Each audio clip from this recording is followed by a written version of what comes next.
Hello guys, ಇವತ್ತು ನಾವು ಹಲಸಿನ ಬೀಜದಿಂದ ಹೆಲ್ದಿ ಆಗಿರುವಂತಹ ಕೇಕನ್ನು ಪ್ರಿಪೇರ್ ಮಾಡ್ತಾ ಇದ್ದೇವೆ. ಬನ್ನಿ ಹೇಗೆ ಮಾಡೋದು ಅಂತ ನೋಡೋಣ. ಇವಾಗ ಹಲಸಿನ ಬೀಜದ ಕೇಕ್ ಮಾಡಲಿಕ್ಕೆ ಬೇಕಾಗಿರುವ ಸಾಮಗ್ರಿಗಳು: 1 ಕಪ್ ಹಲಸಿನ ಬೀಜ, 1 ಕಪ್ ಸಕ್ಕರೆ, ಹಾಲು, ಎಣ್ಣೆ, baking soda, baking powder, vinegar, cocoa powder ಮತ್ತು 1 ಕಪ್ ಮೈದಾ ಹಿಟ್ಟು ಅಥವಾ ಗೋಧಿ ಹಿಟ್ಟು. ನಾನಿಲ್ಲಿ 1 ಕಪ್ ಗೋಧಿ ಹಿಟ್ಟನ್ನು ತೊಗೊಂಡಿದ್ದೇನೆ. ನೀವು ಬೇಕಾದರೆ 1 ಕಪ್ ಮೈದಾ ಹಿಟ್ಟು ಕೂಡ ತೊಗೊಳ್ಬೋದು. ಇವಾಗ ಮಿಕ್ಸಿಗೆ ಹಲಸಿನ ಬೀಜ, ಸಕ್ಕರೆ ಮತ್ತು ವಿನೆಗರನ್ನು ಹಾಕಿ ರುಬ್ಕೊಬೇಕು.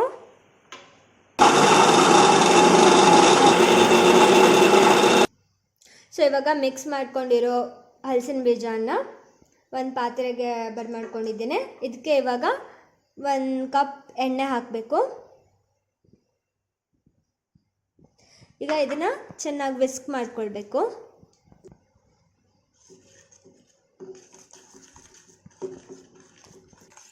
ಸೊ ಇವಾಗ ವಿಸ್ಕ್ ಮಾಡಾದ ನಂತರ ಕೋಕೋ ಪೌಡರನ್ನು ಹಾಕ್ಕೊಳ್ಳಿ. 2 to 3 ಟೇಬಲ್ ಸ್ಪೂನ್.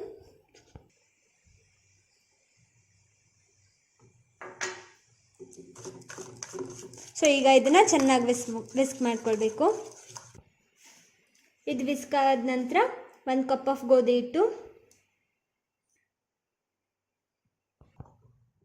ಸೊ ಈಗ ಇದನ್ನು ಕೂಡ ಚೆನ್ನಾಗಿ ಮಿಕ್ಸ್ ಮಾಡ್ಕೊಳ್ಳಿ. ಸೊ ಈಗ ಮಿಕ್ಸ್ ಮಾಡಬೇಕಿದ್ರೆ ಸ್ವಲ್ಪ ಸ್ವಲ್ಪ ಹಾಲನ್ನು ಹಾಕ್ಕೊಳ್ತಾ ಮಿಕ್ಸ್ ಮಾಡ್ಕೊಳ್ತಾ ಹೋಗಿ.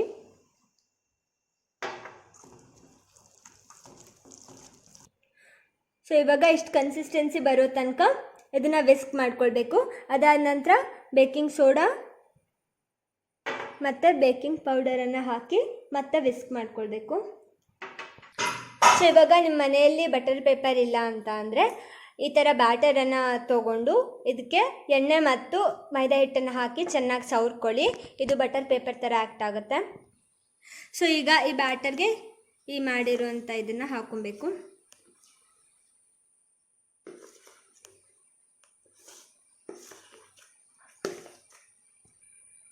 ಸೊ ಇದನ್ನು ಈ ಥರ ಇವನ್ನಾಗಿ ಸ್ಪ್ರೆಡ್ ಮಾಡಿಕೊಳ್ಬೇಕು. ಅದಾದ ನಂತರ ನಾನು ಇಲ್ಲಿ ಕ್ಯಾಶ್ಯೂಸನ್ನು ಇಡ್ತಾ ಇದ್ದೇನೆ. ನೀವು ಬೇಕಾದರೆ ಮಿಕ್ಕಿದ ಬೇರೆ ಯಾವುದಾದ್ರೂ ಡ್ರೈ ಫ್ರೂಟ್ಸಿಂದ ಡೆಕೋರೇಟ್ ಮಾಡ್ಕೊಳ್ಳಿ. ನಾನು ಒಂದು ಕುಕ್ಕರಲ್ಲಿ ರೇತೆಯನ್ನು ಹಾಕ್ಕೊಂಡ್ಬಿಟ್ಟು ಸ್ಟ್ಯಾಂಡ್ ಇಟ್ಕೊಂಡಿದ್ದೀನಿ. ಸೊ 5 ಮಿನಿಟ್ಸ್ ಮುಂಚೆ ನೀವು ಇದನ್ನು ಬಿಸಿಗೆ ಇಟ್ಕೊಳ್ಳಿ. ಅದಾದ ನಂತರ ನಿಮ್ಮ ಕಂಟೈನರನ್ನು ಇದರೊಳಗಡೆ ಹಾಕಿ ಮುಚ್ಚಿಡಿ. ಒಂದು 20 ಮಿನಿಟ್ಸ್ ತನಕ ಕಂಟೈನರಿಂದ ತೆಗೆದಿದ್ದೀನಿ.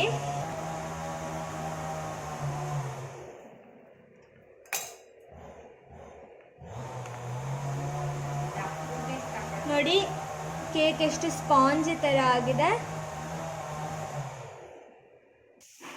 ತಿನ್ನಲು ತುಂಬ ಚೆನ್ನಾಗಿದೆ. ಸೊ ನಿಮಗೆ ಈ ಕೇಕ್ ಇಷ್ಟ ಆದರೆ ಲೈಕ್ ಮಾಡಿ, ಶೇರ್ ಮಾಡಿ ಆ್ಯಂಡ್ ಸಬ್ಸ್ಕ್ರೈಬ್ ಮಾಡಿ. Thank you so much.